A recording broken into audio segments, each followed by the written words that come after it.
और ये 3,85,000 किलोमीटर दूर वाला सफेद सा गोला हमारे ग्रह पृथ्वी का पुराना साथी है। हमारे सूर्यमंडल में बहुत से प्लैनेट्स हैं, जिनके कई सारे चांद है, लेकिन हमारा सिर्फ एक ही है जो 4.5 बिलियन सालों से हमारे साथ है। यहाँ तक प्लूटो जैसे बौने ग्रह के भी 5 चांद है, जिन्हें हम साइंटिफिकली नेचुरल सैटेलाइट्स कहते हैं। तो ये जान के आपको जरूर लगता होगा कि ऐसा क्यों है, और क्या अगर हमारा यही इकलौता चांद नहीं होता तो क्या पृथ्वी जैसे हमें आज दिखती है वैसे ही होती, या फिर यहाँ जीवन भी संभव नहीं हो पाता। तो आज के इस वीडियो में हम इन्हीं सवालों के जवाब खोजेंगे, जिन्हें जान के आपको हमारे चांद के लिए एक नया सम्मान जरूर उमड़ उठेगा।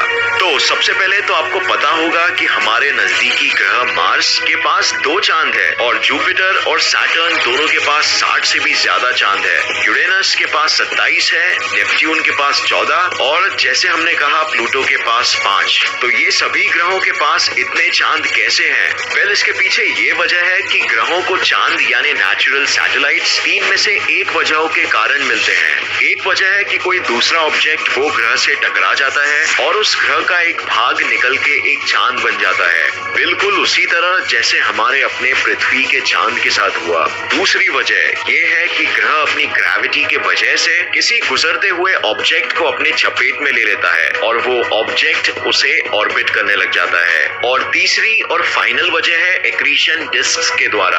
आपने अक्सर देखा होगा कि सैटर्न, जुपिटर, यूरेनस और नेपट्यून के रिंग्स होते हैं। ये बेसिकली बर्फ, पत्थर और मिट्टी के पार्टिकल्स होते हैं जो उस प्लैनेट को ऑर्बिट कर रहे होते हैं। कुछ सालों बाद इनमें से ही मैटर ग्रेविटी के वजह से आपस में कोएलिस यानी संगठित होने लगते हैं एक आकार में, जो फिर एक चांद बन जाता है। ये एक्सप्लेन करता है कि ये गैस जायंट्स के पास इतने चांद कैसे हैं। लेकिन एक प्लूटो जैसा छोटा ग्रह तो इस मामले में इतना लकी नहीं हो सकता, पर यहाँ सिर्फ उसके क्यूपर बेल्ट में स्थित होने के वजह से ये संभव हो पाया है। क्यूपर बेल्ट बर्फीले पत्थरों का एक विशाल सा बेल्ट है, जिसमें से कुछ पत्थरों के टकराने से और कुछ को प्लूटो द्वारा अपने ग्रेविटी में कैद करने के वजह से आज इस छोटे से ग्रह के पास भी 5 चांद है। और दूसरी तरफ मर्क्यूरी और वीनस के सूरज के नजदीक होने के वजह से यहाँ एक भी चांद नहीं है। पर हम पृथ्वीवासियों को नसीब से एक चांद मिला है, जिसे हमें शायद संभाल के रखना चाहिए, राइट? वेल, चलिए पता लगाते हैं ताकि आपको ये मालूम पड़ सके कि इस बात में कोई दो राय नहीं है। क्या होगा अगर चांद आसमान में नहीं होता तो सबसे पहले तो आप ये बिल्कुल अंदाजा लगा सकते हो कि रातें कितनी अंधेरी दिखेंगी। चांद के बाद रात में दूसरी सबसे चमकीली चीज है वीनस, लेकिन वो हमारे चांद से करीब 2000 गुना कम चमकीली है। तो ये बात तो तय है कि ये ग्रह हमें उचित रोशनी देने के काबिल नहीं हो पाएगी। पर क्या इससे हमें ज्यादा कुछ फर्क पड़ेगा? नहीं, राइट? हमारे पास आज ऊर्जा से चमकते शहर है और हम कुछ ही सालों में पूरे पृथ्वी को इसी तरह रोशन कर सकते हैं। पर चांद का महत्व सिर्फ इधर ही खत्म नहीं होता है, बल्कि अब तो बस शुरुआत है। चांद के बिना पृथ्वी पे एक दिन सिर्फ 6 से 12 घंटों का होता। इसका मतलब आज एक साल में 1000 से भी ज्यादा दिन होते।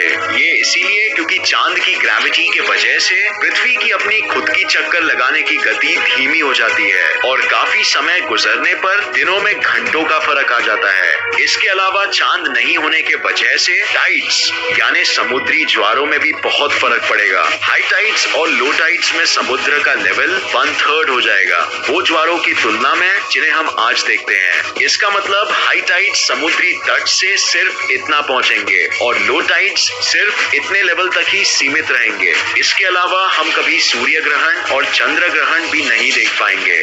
चांद के बिना हमारे आसपास कुछ रहेगा ही नहीं जो सूरज की रोशनी को ब्लॉक कर सके। लेकिन ये सब बदलाव भी कुछ नहीं है घबराने के लिए उनके कंपैरिजन में जिनसे हमें असल खतरा है। जैसे हम जानते हैं कि पृथ्वी अपने एक्सेस पे 23.5 डिग्री टिल्टेड यानी टेढ़ी है और इसी वजह से यहाँ मौसम भी होते हैं। पर ये बारीक बैलेंस एक्चुअली सूरज और चांद के ग्रेविटी के इन्फ्लुएंस के वजह से बनता है।